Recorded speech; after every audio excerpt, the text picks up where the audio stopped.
জুলাই আন্দোলন যদি না হতো তাহলে আমরা যে নির্দ্বিধায় কথা বলছি সেই কথা বলা আমাদের পক্ষে কখনো সম্ভব হতো না। আমাদের যে বাক স্বাধীনতা হরণ করা হয়েছিল এই জুলাই আন্দোলনের মাধ্যমে কিন্তু সেই বাক স্বাধীনতা আমাদেরকে পুনরুদ্ধার করে আমরা ফিরে পেয়েছি এবং জারি ধারাবাহিকতায় কিন্তু আমরা এখন অনায়াসে যে কোনো কথা যে কোনো সময় যে কোনো প্রান্তে দাঁড়িয়ে কথা বলতে পারি। যে কোনো টিভি টক শো থেকে শুরু করে যে কোনো আপনাদের মতো চ্যানেলে কিন্তু আমরা কথা বলতে পারি। যদি এটা না হতো তাহলে কিন্তু আমাদের যেভাবে বাক স্বাধীনতা হরণ করা হয়েছিল সেখানে কিন্তু কথা বললে যে কোনো সময় যে কোনো মুহূর্তে আমরা এমনকি বাসাবাড়িতেও নিরাপদ ফিল করছিলাম না। বাসাবাড়িতে থেকে আমাদেরকে ধরে নিয়ে গিয়ে গুম করা হয়েছে। অনেক ভাইকে তো লাশ পর্যন্ত পাওয়া যায় নাই।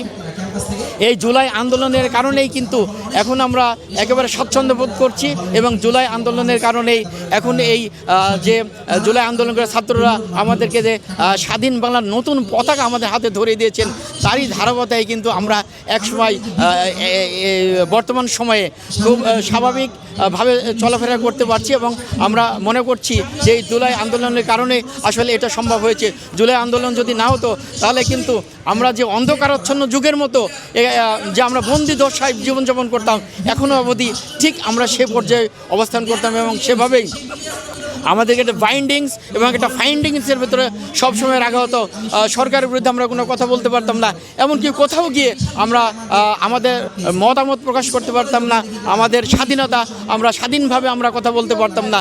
একমাত্র এই জুলাই আন্দোলনের কারণেই সম্ভব হয়েছে এবং আমি স্বাগত জানাই যারা জুলাই আন্দোলন করে আমাদের হাতে নতুন পতাকা ধরিয়ে দিয়েছেন, আমাদের যে স্বাধীনতার পতাকা ধরিয়ে দিয়েছেন সেজন্য যারা জুলাই আন্দোলন করছেন তাদের প্রতি আমি কৃতজ্ঞতা জ্ঞাপন করছি এবং আমি বারবার চাই আমরা কখনো আসলে বন্দী থাকতে চাই না।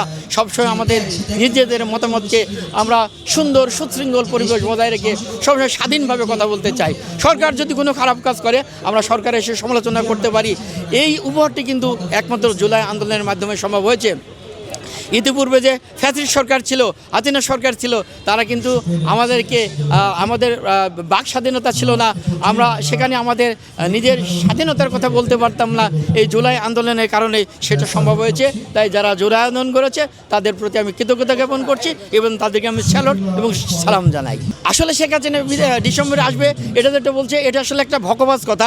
এটা যারা ফ্যাসিস্টকে সাপোর্ট করে, যারা আওয়ামী লীগকে সাপোর্ট করে তারা শুধুমাত্র এটা বলছে যারা এই দেশে কী বলবো, যারা এই দেশে অনিয়ম শৃঙ্খলার কে প্রতিষ্ঠিত করবার চেষ্টায় ব্রত ছিল তারাই শুধুমাত্র বলছে যে আসলে ডিসেম্বরে শেখ হাসিনা আসবে। এটা ইম্পসিবল, এটা কোনো ক্রমেই আসা সম্ভব নয়।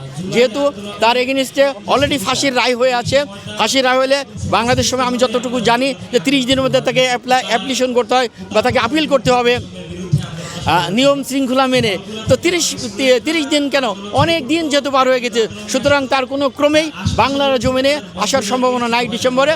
আর যদি আসে তাহলে অবশ্যই তাকে কারাগারে যেতে হবে এবং এই যে বাংলাদেশের যে সংবিধান, বাংলাদেশের রুলস, বাংলাদেশের যে আইন, সেই আইনের আওতায় অবশ্যই তাকে সাজা ভোগ করতে হবে এবং চাই সে আইনের মধ্যে থেকে যে সমস্ত সাজা তার এগেনিস্টে হয়েছে সেই সাজা সে ভোগ করবে বলে আমি বিশ্বাস করি।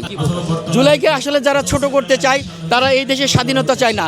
যারা জুলাইকে ছোট করতে চায় তারা বাক স্বাধীনতা হরণ করতে চায়। যারা জুলাইকে ছোট করতে চায় তারা আমাদেরকে কারারুদ্ধ করতে চায়। যারা জুলাইকে ছোট করতে চায় তারা আমাদেরকে একটা ফাইন্ডিংসের ভেতরে রাখতে চায় এবং তারা ফ্যাসিস্টকে প্রতিষ্ঠিত করতে চায়। সেজন্য তারা জুলাই আন্দোলন চায়নি এবং জুলাইকে তারা ছোট করতে চায়। আসলে জুলাইকে ছোট করা আমাদের পক্ষে কোনো ক্রমে সম্ভব নয়। একমাত্র জুলাইয়ের কারণে আজকে আমি আপনাদের সামনে দাঁড়িয়ে কথা বলতে পারছি। হ্যাঁ, আসলে যেভাবে জুলাই আন্দোলন হয়েছিল ছাত্র জনতা থেকে শুরু করে আমার মনে বাংলাদেশের 90% লোক তখন কিন্তু এই জুলাই আন্দোলনকে অনেকে সক্রিয়ভাবে অংশগ্রহণ করেছে। আমরা যারা বিভিন্ন চাকরি পেশার সাথে নিয়োজিত তারা সক্রিয়ভাবে অংশগ্রহণ করতে না পারলেও আমরা কিন্তু সমর্থন দিয়েছি এবং আমরা ঘরে বসে, অফিসে বসে, আদালতে বসে, সব জায়গায় বসে আমরা কিন্তু যারা জুলাই আন্দোলন করেছে তাদেরকে আমরা সহায়তা প্রদান করেছি এবং তাদেরকে সাহস জুগিয়েছি এবং আমরা চাই এই যে জুলাই আন্দোলনের মাধ্যমে আমরা যে স্বাধীন বা আমাদের মতামত স্বাধীনভাবে প্রকাশ করতে পারছি, এটা আমরা যতদিন বেঁচে থাকবে পদ্মা, মেঘনা, যমুনা যতদিন বাংলার জমিনে লাল সবুজ পতাকা পথ করে উঠবে ততদিন এই জুলাই আন্দোলন চলবে এবং এটা এই ধারাবাহিকতা অব্যাহত থাকুক, সেটা আমি ব্যক্তিগতভাবে মনে করি।